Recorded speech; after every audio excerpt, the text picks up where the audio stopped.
Welcome to Z news. This is Bhavani.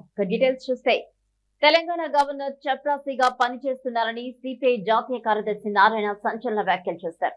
BJP నేతలు చెప్పినట్లుగా governor వ్యవహరిస్తున్నారని, ప్రతి విషయానికి తలాడిస్తున్నారని ఆయన ఆరోపించారు. ప్రతి సంవత్సరం సెప్టెంబర్ 15 రాగానే బీజేపీ చేసే హడావుడిపై నారాయణ విమర్శలు గుప్పించారు.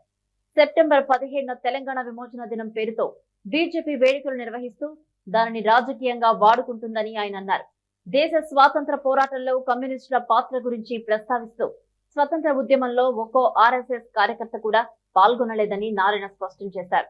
కానీ దేశ స్వతంత్రం కోసం 4500 మంది కమ్యూనిస్టులు ప్రాణాలు అర్పించారని ఆయన గుర్తు చేశారు. గవర్నర్ ఏమంటాడు? తెలంగాణ గవర్నర్ పటేల్ ద్వారానే విముక్తి అంటున్నాడు. ఆయన గవర్నరా లేకపోతే బీజేపీ చెప్పరాసినా? అసలు బీజేపీకి ఏ సంబంధం ఉంది?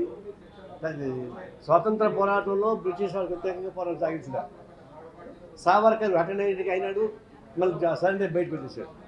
ఒక్క బీజేపీ వాడు, అంటే ఆ రోజు ఆర్ఎస్ఎస్ వాడు. 1925 ఆర్ఎస్ పుట్టింది, 1925 సిపిఐ పుట్టింది.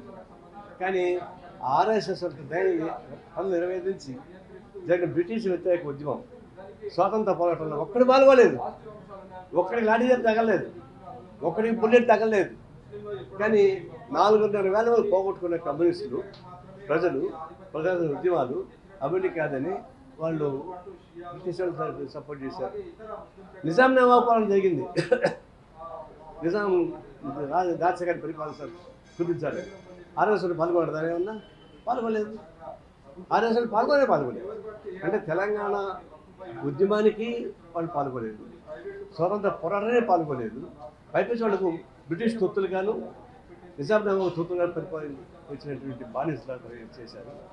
వాళ్ళు ఇప్పుడు అదృష్టం కొద్దో దురదృష్టం కొద్దో మనకు దేశాధికారికి వచ్చారు. వీళ్ళు గవర్నర్ని అప్పగిస్తున్నారు.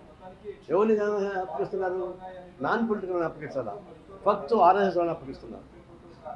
ఇప్పుడు తెలంగాణలో ఉన్నటువంటి గవర్నరు ఆర్ఎస్ఎస్ కార్యకర్తే, ఆంధ్రాలో ఉన్నటువంటి గవర్నరు ఆయన బాబరీ మసీద్ సహాయం చేశాడు కాబట్టి లంచంగా గవర్నర్ పదవి ఇచ్చారు. ఇంకొక ఆయనకి రాజ్యసభ పదవి ఇచ్చారు.